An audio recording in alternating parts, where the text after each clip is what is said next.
श्री शिवाय नमस्तुभ्यम। हर हर महादेव, हर हर महादेव। भगवान शिव की बहुत ही प्यारी शिव चर्चा कथा लेके आई हूँ। अगर आप लोगों को ये कथा अच्छी लगे तो प्लीज़ लाइक करें, शेयर करें और कमेंट करके हमें बताएं। कमेंट में हर हर महादेव ज़रूर लिखें। बहुत ही सुंदर शिव कथा। एक गौरैया चिड़िया की जोड़े की कथा है, जो चिड़िया वाली माई के नाम से प्रसिद्ध गुजरात में मंदिर अभी भी है। वह शिव कथा जिसको सुनने मात्र से ही भक्तों के सभी दुख दूर हो जाते हैं। जिन्होंने ये कथा सुनी उनकी हर मनोकामना भगवान शिव ने पूरी की। आज एक बार ये कथा आप लोग ज़रूर सुने और कमेंट में हर हर महादेव ज़रूर लिखें। आइए चलते हैं कथा लेकर। एक गांव के बाहर एक शिव जी का मंदिर था। उस मंदिर में पूजा पाठ हुआ करता था। पूजा आरती होती तो वहाँ पर एक पेड़ पर गौरैया का जोड़ा रहता था, गौरैया चिड़िया का जोड़ा। जब भी आरती होती, भगवान की पूजा होती, तो वह जोड़ा आकर आरती सुनता और भगवान शिव की भक्ति करता। वहीं पे पास में एक बूढ़ी माई का घर था, मंदिर के पास में। वो बूढ़ी माँ उन गौरैया चिड़िया को देखती। उन माँ की कोई संतान नहीं थी उनके घर में, तो माँ बस भगवान शिव की पूजा अर्चना करती और पशु पक्षियों के लिए बस दाना पानी रखना शुरू कर दिया। अपने छत के ऊपर एक प्याले में जल भर के रख देती और दाना डालती। वह गौरैया जोड़ा और अन्य पक्षी आकर बूढ़ी माँ का दाना खा चुनते और पानी पीते और अपने बच्चों के लिए दाना लेकर जाते। भगवान की भक्ति के बाद अपने दाने पानी के लिए निकल पड़ते। कुछ दिन तक ऐसा चलता रहा। एक दिन बूढ़ी माँ ऐसे करते करते भक्ति, उनका शरीर अस्वस्थ हो गया। माँ बीमार पड़ गई और वो अपनी बिस्तर से नहीं उठ पाई। माँ बस अपने कमरे में बीमार होकर, अस्वस्थ होकर गिर पड़ी, बिस्तर पर पड़ी रही। गौरैया जोड़ा जो रोज़ माँ का दिया हुआ दाना पानी चुनने के लिए आते थे, मन ही मन में सोचने लगे कि माँ कहाँ चली गई हैं, अब हमारे लिए दाना पानी की व्यवस्था कौन करेगा। श्री शिवाय नमस्तुभ्यम। हर हर महादेव। बहुत ही प्यारी शिव चर्चा कथा है जो आप लोगों के लिए लेके आई हूँ। अगर आपको अच्छी लगे तो प्लीज़ लाइक करें, शेयर करें और कमेंट में हर हर महादेव अवश्य लिखें। बहुत ही प्यारी गौरैया जोड़े की शिव कथा, शिव चर्चा कथा है, जो गुजरात में स्थित मंदिर में आज भी वो मंदिर स्थित है, जिस पे गौरैया चिड़िया का जोड़ा बना हुआ है। वो चिड़िया वाली माई के नाम से वो मंदिर स्थित है, जिसके दर्शन करने मात्र से ही आज भी जो भी उस मंदिर में दर्शन करने जाता है उसके सभी दुख दूर हो जाते हैं। आइए चलते हैं, उन बूढ़ी माई की शिव चर्चा कथा सुनाते हैं आपको। एक गांव के बाहर एक शिव मंदिर था। वहाँ सभी भक्त पूजा अर्चना के लिए जाया करते थे। वहीं पर एक पेड़ था जिस पर गौरैया चिड़िया का जोड़ा रहता था।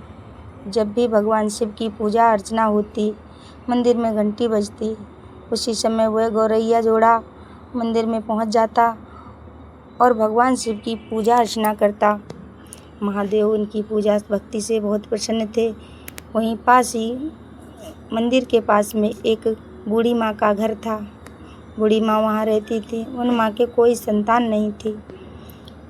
भक्तों, हे गुरु बहनों, वो माँ इतनी शिव की अपार भक्त थी। रात दिन पूजा पाठ करती और पशु पक्षियों को दाना पानी डाला करती थी।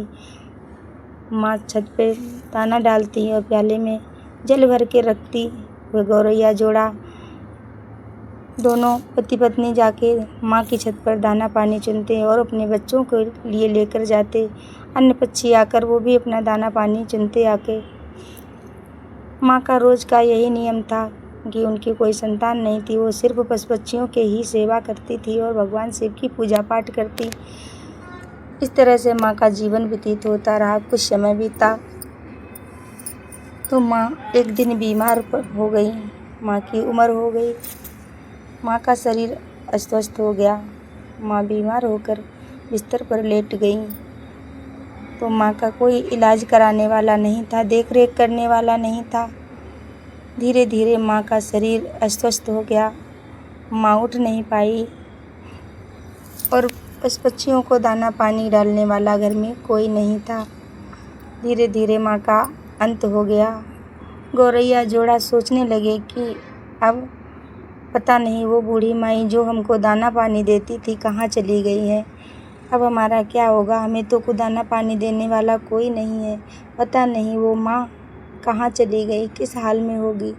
आपस में दोनों पति पत्नी चर्चा करने लगे और माँ को पूरे गांव में ढूंढने लगे, लेकिन माँ का कोई पता नहीं चला कि माँ कहाँ चली गई। उन गौरैया जोड़ा ने माँ को हर जगह ढूंढा, लेकिन माँ का कोई पता नहीं चला। तो आपस में बातें करने लगे। जो मादा चिड़िया थी वो अपने पति से कहने लगी, हे पति परमेश्वर, मुझे लगता है कि मैंने हर जगह मैया को ढूंढा, लेकिन उनके खुद के घर में नहीं देखा। मुझे उनके घर में ढूंढना चाहिए। नर बोला, हाँ प्रिय, तुम बात तो बिल्कुल सही कह रही हो। चलो हम उनके घर में ढूंढते हैं। दोनों पति पत्नी मैया के कमरे में अंदर गए तो माँ का शरीर छतपस्त था। माँ पड़ी हुई थी अचेत अवस्था में। मक्खियाँ भिनक रही थी, कीड़े रेंग रहे थे, शरीर गलने लगा। उन्होंने अपने पंखों से मक्खियों को भगाया और माँ को जगाने की बहुत कोशिश की, लेकिन मैया नहीं उठी। गौरैया चिड़िया का जोड़ा बहुत दुखी हुआ। दोनों आंसू बहाते रोने लगे और भगवान शिव के मंदिर में जाके पूजा अर्चना ध्यान करने लगे और भगवान की एक पैर पर खड़े होकर भक्ति करने लगे और बोले, हे प्रभु, मैंने आपकी सच्चे दिल से भक्ति की हो तो मेरी माँ को जीवित कर दो। बूढ़ी माँ जो मुझे दाना पानी देती थी अब इस दुनिया में नहीं रही है। एक पैर से खड़े होकर उन्होंने भगवान की भक्ति की। एक दिन बीता, 2 दिन बीता, महीने बीत गए, कई महीने बीते तो भगवान ने उनकी भक्ति को देखकर भगवान से बहुत प्रसन्न हुए। एक दिन उन्होंने साक्षात आके उनके सामने दर्शन देते हुए कहा, दर्शन दे के बोले, हे गौरैया जोड़ा, हे पक्षियों, तुमने हमारी भक्ति बहुत सच्चे मन से की है। हम तुम्हारी भक्ति से बहुत प्रसन्न हैं। अब तुम अपना वर मांग लो, क्या मांगना चाहते हो, वरदान मांग लो। गौरैया जोड़ा बोला, हे प्रभु, मुझे अपने लिए कुछ नहीं चाहिए। जो बूढ़ी माँ थी मुझे दाना पानी देती थी अब वो इस दुनिया में नहीं रही है। अगर आप मुझे कोई वरदान देना चाहते हो तो मेरी माँ को फिर से जीवित कर दो। भगवान शिव बोले, देखो, ये तो सृष्टि का नियम है। जीवन मृत्यु तो मृत्युलोक में जो आया है वो जाएगा। मैं सृष्टि के इस नियम में बाधा नहीं बन सकता। तो वो गौरैया जोड़ा बोला, नहीं प्रभु, अगर आप मुझे कुछ देना चाहते हो तो सिर्फ आपने बोला है कि जो मांगोगे मैं वो दूंगा। अगर आप मुझे कुछ देना चाहते हो तो माँ को जीवन दान दे दो। मुझे भगवान ने उन्हें वरदान दिया था, उनकी भक्ति से प्रसन्न थे। प्रभु उनके आगे मजबूर हो गए और उन्होंने मैया का जो शरीर माँ का गल चुका था उस शरीर को पहले ठीक किया, फिर उसके बाद उनको जीवन दान दिया। माँ फिर से जीवित हो गई और उठकर बैठ गई और भगवान शिव को सामने देखकर उनको प्रणाम करके बोली, हे प्रभु, मैंने ऐसा कौन सा पुण्य का काम किया था जिसके कारण आज मुझे साक्षात आपके दर्शन हुए। भगवान शिव बोले, मैया, आपने नहीं, आपको तो इन गौरैया जोड़े की वजह से इन्होंने इतनी अपार भक्ति की है। एक पैर पर खड़े होकर आप अपने लिए ना मांग कर आपके जीवन का दान मांगा है। इसी कारण इनका भी और आपका भी दोनों का कल्याण हो गया है। मैं आपको जीवन दान देता हूँ। आपने जो इनकी सेवा की, दाना पानी दिया, इसी कारण तुम्हें ये जीवन दान मिला है। माँ फिर से जीवित हो गई और गौरैया जोड़े को फिर से दाना पानी देने लगी। तो माँ ने कहा, हे गौरैया, हे मेरे बच्चों, गौरैया के जोड़ो, तुमने मुझे जीवन दान दिलाया, तुम्हारी वजह से ही मैं जीवित हुई हूँ। तो अब तुम मेरे साथ मेरे घर पर, तुम्हें कहीं जाने की ज़रूरत नहीं है। उन्होंने माँ का प्रस्ताव मान लिया और माँ के साथ रहने लगे। माँ ने वही काम फिर से शुरू कर दिया, दाना पानी।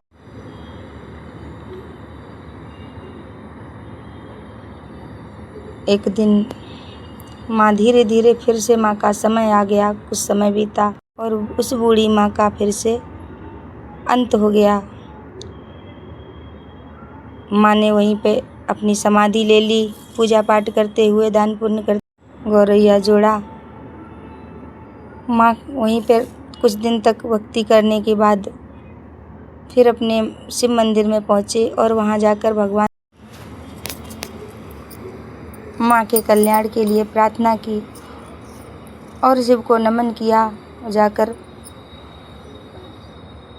भर शिव भक्ति में रहने का प्रण ले लिया। इस कहानी से हमें यही शिक्षा मिलती है कि हमें कभी भी किसी पर निर्भर नहीं रहना चाहिए। जीवन में अगर हम किसी के भरोसे रहते हैं, कब कौन हमें छोड़कर चला जाए, इसलिए किसी पर निर्भर नहीं रहना चाहिए। आइए इसी के साथ इस कहानी में विराम लेते हैं। आइए। हर हर महादेव, श्री शिवाय नमस्तुभ्यम। कमेंट करके अवश्य लिखें। जय भोले महाकाल की।